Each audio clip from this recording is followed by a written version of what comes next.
So starting with this DNA fingerprinting, हमें क्या पता होना चाहिए? सबसे पहले DNA, as we have already said, कि मेरा DNA है क्या? DNA is a double helical structure. We are going to do this DNA fingerprinting majorly of the human beings. क्यों? क्योंकि हम ये चाहते हैं जैसे हमारे फिंगरप्रिंट्स यूनिक होते हैं वैसे ही हर एक ऑर्गेनिज्म का जो डीएनए होता है that DNA is also a unique. Talking of this DNA fingerprinting, we should know that a DNA comprises of the base pairs and these base pairs अगर हम इन strands को देखें तो we have a 5 prime to 3 prime and a 3 prime to 5 prime. ये हमारा DNA sequence होता है. इनके अंदर we have unique sequences A G C T T A G A. ये भी हमें पता है कि हमारी यूनिक सीक्वेंसेस है. अब कैसे पता लगाया जाएगा कि मेरे अंदर जो सीक्वेंसेस है वो तुम लोगों में नहीं है या तुम लोगों में उसी से रिलेटेड है लेकिन हाँ कहीं ना कहीं वो डिफरेंस आ गया. So that difference is basically through the SNPs. It is all due to the DNTRs and it is all due to the repetitive sequences. ये कुछ ऐसी sequences हैं जिनकी बेसिस पे मेरा DNA फिंगरप्रिंटिंग क्या करता है, वर्कआउट करता है. If I talk of single nucleotide polymorphism और variable number of tandem repeats, वो सब कुछ किस पे बेस्ड है? repetitive DNA पे बेस्ड है. अगर this is my chromosome, a chromosome जिसका ये this is my primary centromere, the above part is known as the satellite DNA and this satellite DNA which is a unique characteristic of the first chromosome, you can say as in the first हमारा metacentric chromosome है.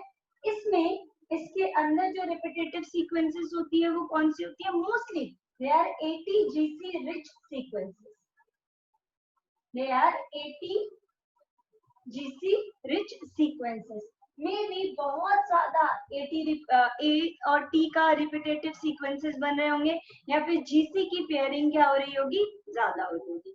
अब एक पूरे DNA के sequence में अगर GC यहाँ आ रहा है, यहाँ आ रहा है, यहाँ आ रहा है, यहाँ आ रहा है, ये पूरा मेरा डीएनए सीक्वेंस है और इस पूरे डीएनए सीक्वेंस में मेरा GC लगभग 4 टाइम्स आ रहा है. बट अगर एक कोई उसी से रिलेटेड इंडिविजुअल है उसमें यहाँ GC की जगह यहाँ पे CC हो जाए तो in that case there is just one nucleotide removal. तो एक न्यूक्लियोटाइड जो है वो क्या हो गया? चेंज हो गया and that has related or that has created a different individual.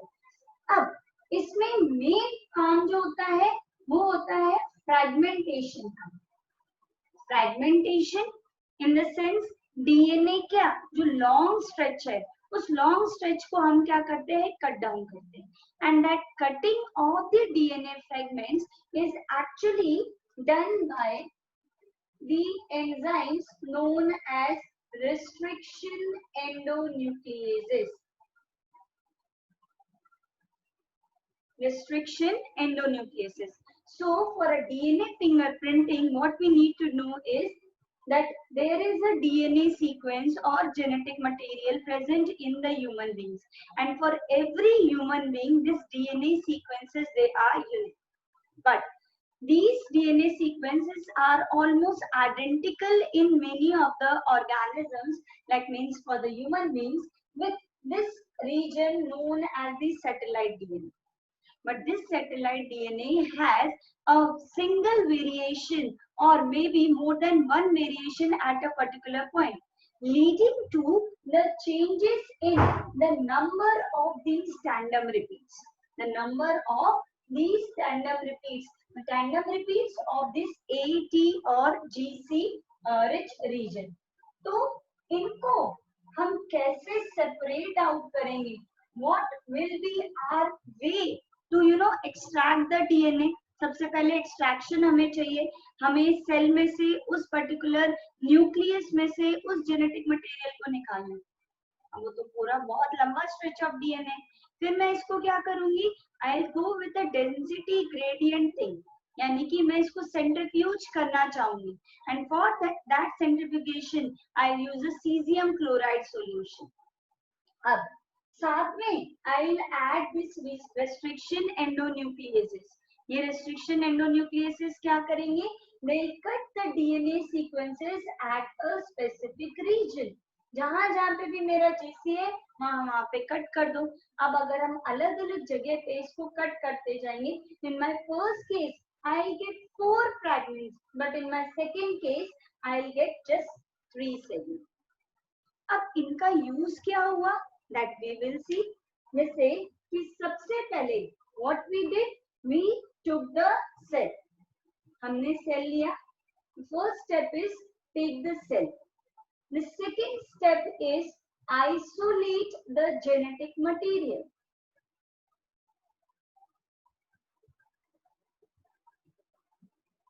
We have taken the cell, we have taken up the genetic material.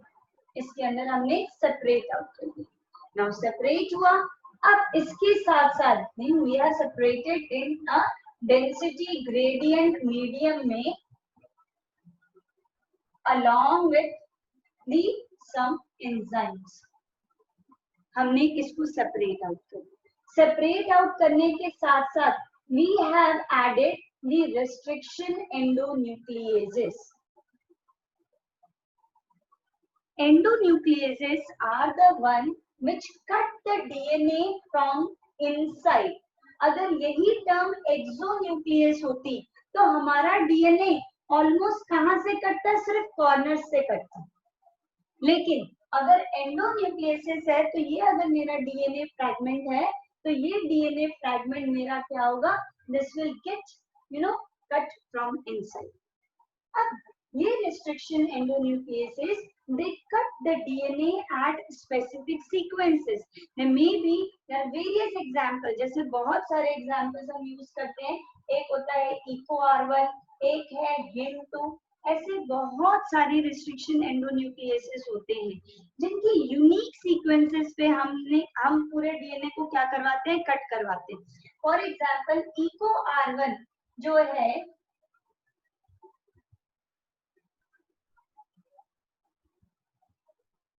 उसे ये वाली सीक्वेंस जब भी मिलेगी GAATTC,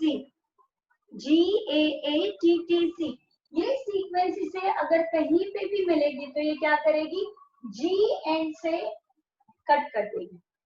यानी कि अगर मैं यहाँ पे AAGAATTC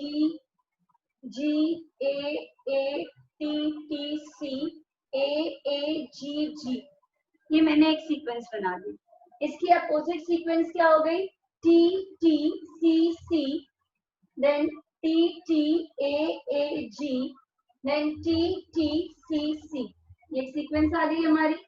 अब इस सीक्वेंस में जो मेरी कटिंग डीएनए सीक्वेंस है, ये आइडेंटिफाई इस सीक्वेंस को करता है, लेकिन जब कट करेगा तो सिर्फ उस जी वाले एरिया को कट करेगा। सिमिलरली यहाँ से जी, तो अब अगर इसने यहाँ से कट किया, if it is cut from here, क्या होगा? अब आपके जो फ्रैगमेंट्स बनेंगे वो कुछ इस तरीके से बनेंगे, AAGG, देन नीचे आ जाएगा TTCCTTAAG, और जो दूसरा फ्रैगमेंट बनेगा वो आ जाएगा आपका AATTCAAGG। सिमिलरली यहाँ नीचे जो बना दैट इज जस्ट TTCC। तो ये एक इक्वल हाफ नहीं है, ये एक इक्वल हाफ नहीं है। Instead this is an overlapping sequence like this. तो ऐसी कटिंग को what we say, we call it as an sticky ends cutting. ठीक है, ये जो है इसको हम ब्लंट एंड कटिंग कहते हैं, इसको हम स्टिकी एंड। जब भी हमारी सीक्वेंसेस जो हैं वो कुछ इस टाइप से सीक्वेंसेस बन जाए। अब इनकी सेम अगर यहाँ पे मुझे कोई डीएनए अटैच करना होता तो I could have attached similar sequence DNA यहाँ पे, और मेरा पूरा डीएनए क्या हो जाता? नया बन जाता। इस केस में, in case of this DNA fingerprinting, what we actually do is, हम यहाँ से उन सीक्वेंसेस को सिलेक्ट करेंगे, क्योंकि हम सिंगल न्यूक्लियोटाइड पॉलीमॉर्फिज्म की बात करें, तो यहाँ जो मेरी डीएनए कटिंग होगी वो सारी जीसी रिच रीजन पे या एटी रिच रीजन पे क्या होने वाली है, काम करने वाली है. So I have A A T T A T G C A T A G A T C, ये एक मेरी सीक्वेंस है. ठीक है, अब इसका अपोजिट स्टैंड भी हमने बना लिया.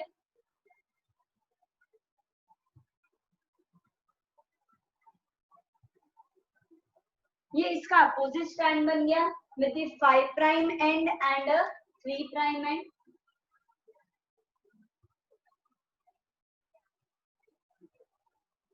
डीएनए फिंगरप्रिंटिंग ट्राइज कि हम डिफेक्ट जो है वो आइडेंटिफाई कर सके.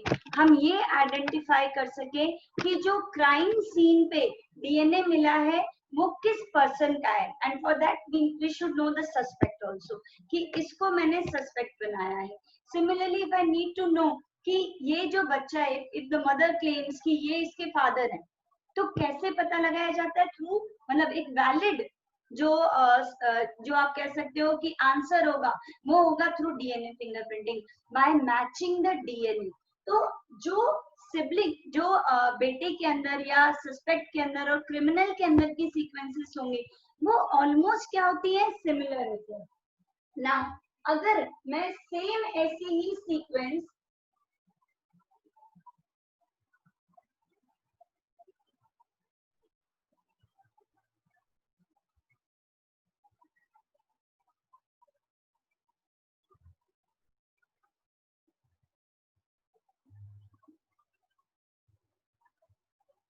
ये हमारी एक और सीक्वेंस आ गई. नाउ वी आर ट्राइंग कि हम इसे कौन सी सीक्वेंस से कट करें. Will be majorly cutting it through the AT region. जहां पे भी मुझे 80 मिलेगा, मैं इस डीएनए फ्रैगमेंट को क्या कर दूंगी, कट कर दूंगी. So I will cut it from here.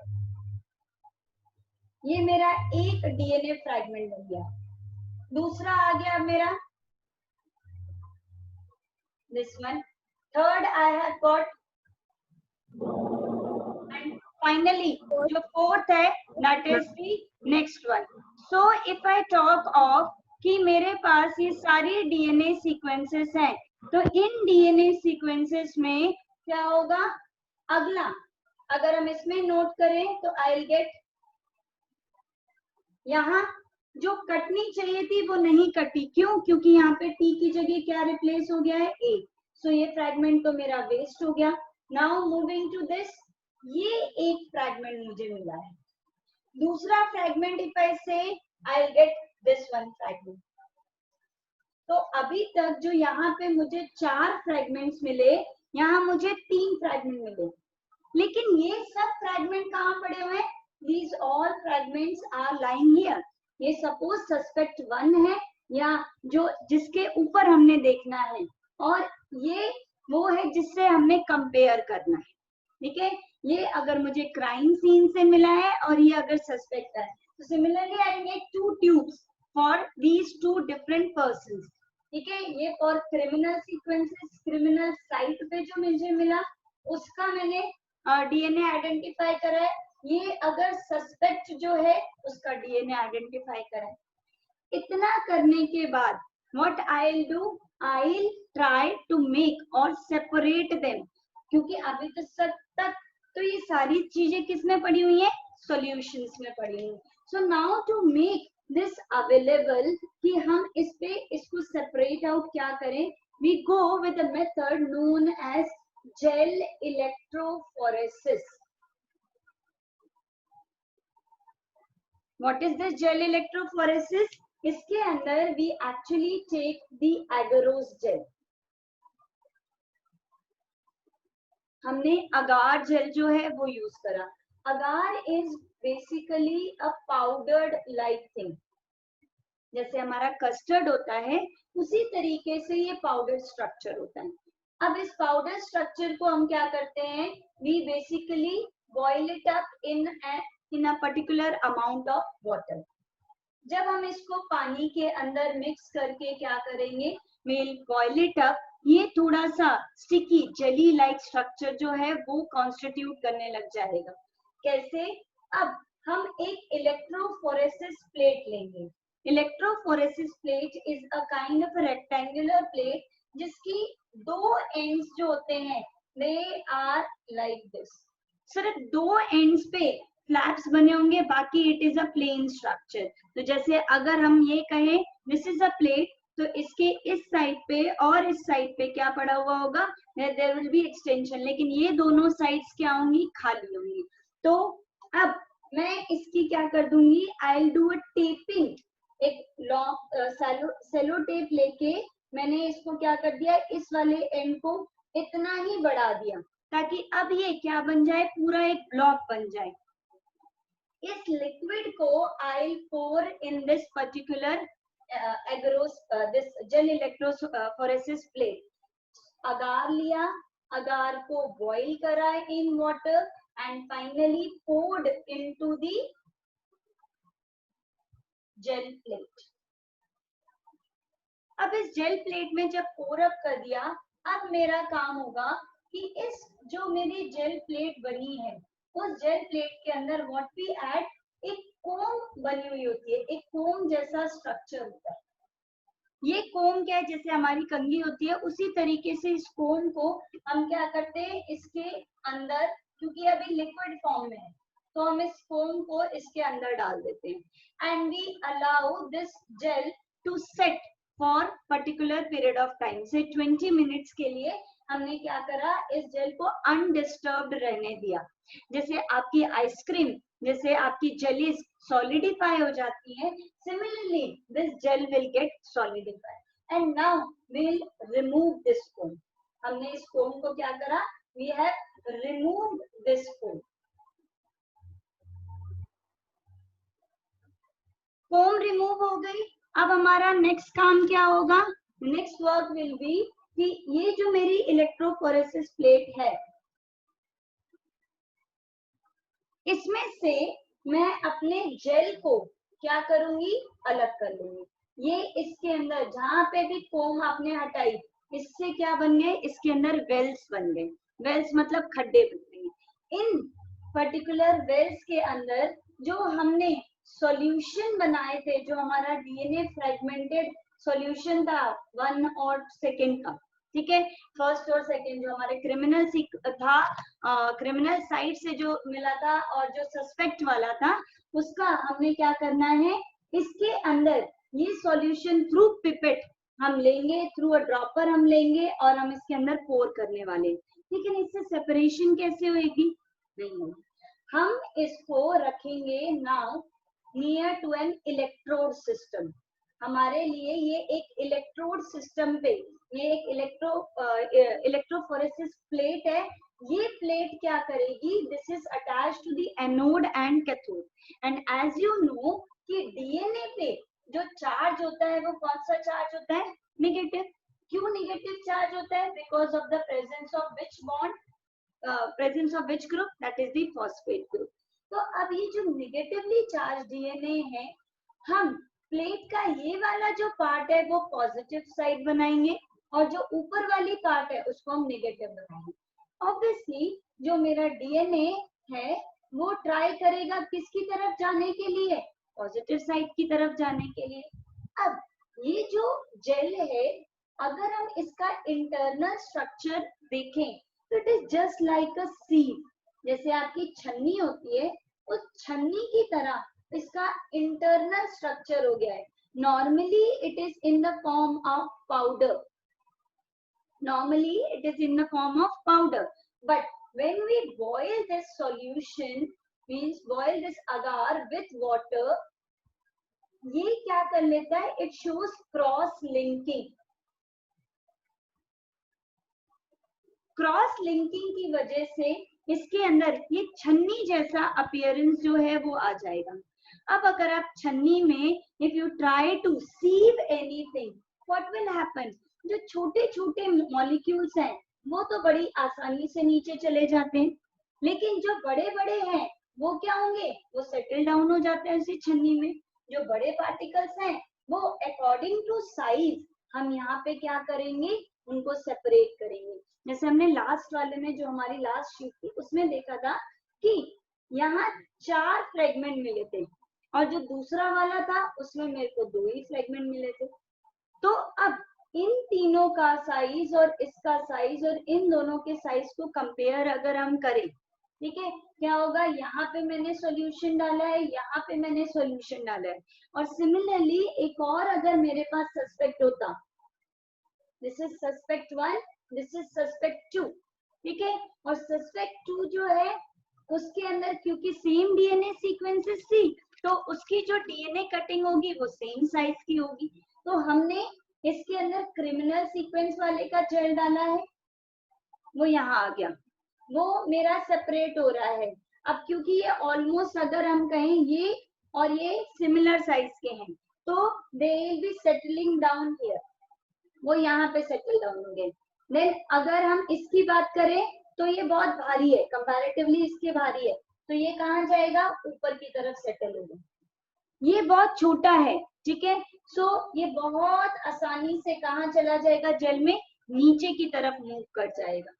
Moving to the suspect 1 वाला जो अब हमने यहाँ से लिया है, ठीक है, अब इसको देखेंगे तो सबसे पहले जो फ्रैगमेंट है वो बड़ा फ्रैगमेंट है, तो छन्नी में से तो निकलने की कोशिश भी बहुत मुश्किल से करेगा।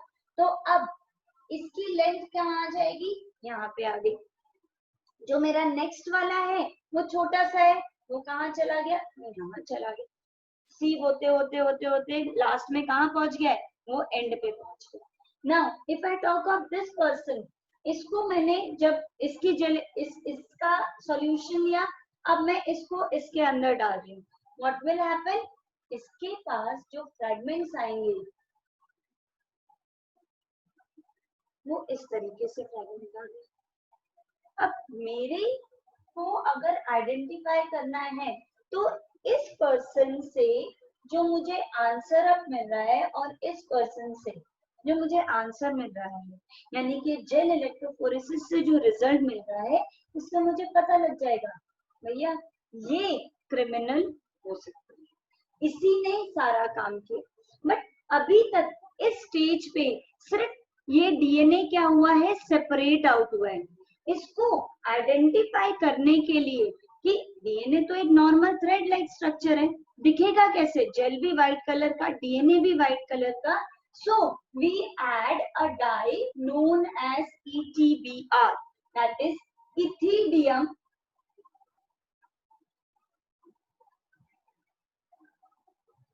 ब्रोमाइड। क्या डालते हैं हम, इथिडियम ब्रोमाइड। ये इथिडियम ब्रोमाइड जो है this is an orange colour dye. ये ऑरेंज कलर डाई क्या करेगी, अब अगर हम इस प्लेट में से इस जेल को लिया and we observe it under a UV light, तो हमें ये डीएनए फ्रेगमेंट्स जो हैं वो दिखाई देने लग जाएंगे, हमें ये डीएनए फ्रेगमेंट्स विजिबल हो गए। लेकिन अभी भी हम ट्राई कर रहे हैं कि हमें पता लगे, तो we go for a process known as the southern blotting। अगला स्टेप क्या होगा मेरा, southern blotting।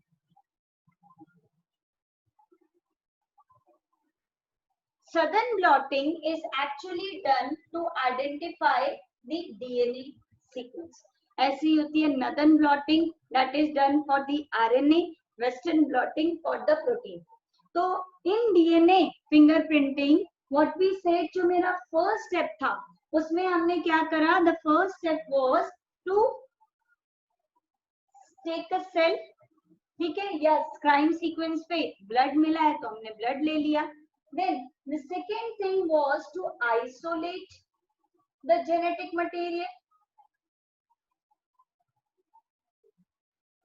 सेल लिया उसमें से जेनेटिक मटेरियल को आइसोलेट करा, देन डेंसिटी ग्रेडियंट से और इन सॉल्यूशन को डाल के प्लस रिस्ट्रिक्शन एंडोन्यूक्लियस को डाल के we have isolated or separated and fragmented the DNA molecule.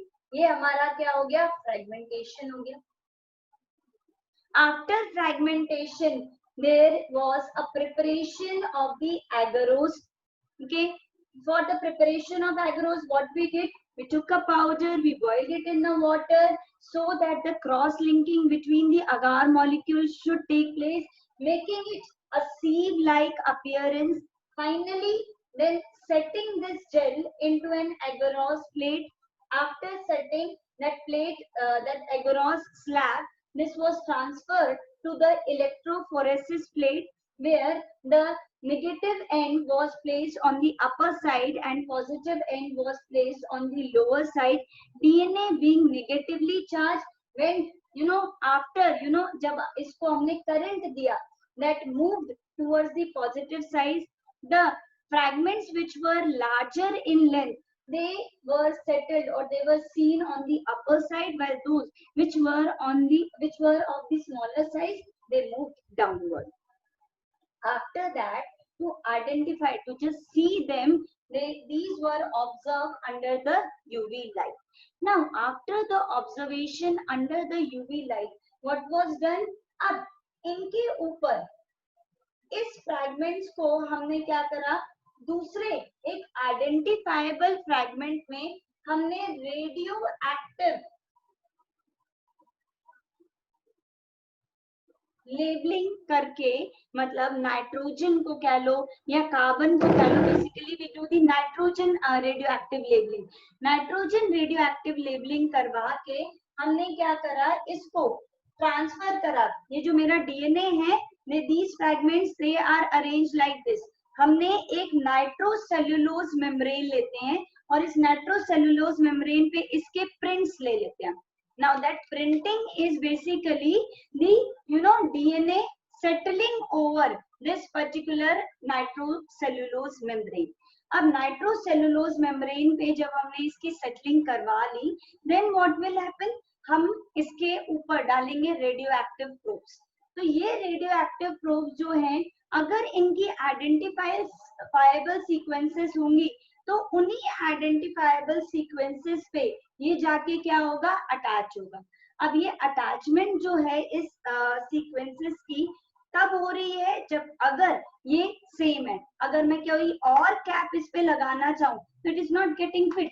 इसका मतलब ये है कि अगर ये फिट नहीं हो रहा तो ये इसकी सीक्वेंस है ही नहीं और ये इससे रिलेटेड है ही नहीं, जिससे हमें पता लग जाएगा कि कौन सा सस्पेक्ट है कौन सा नहीं है.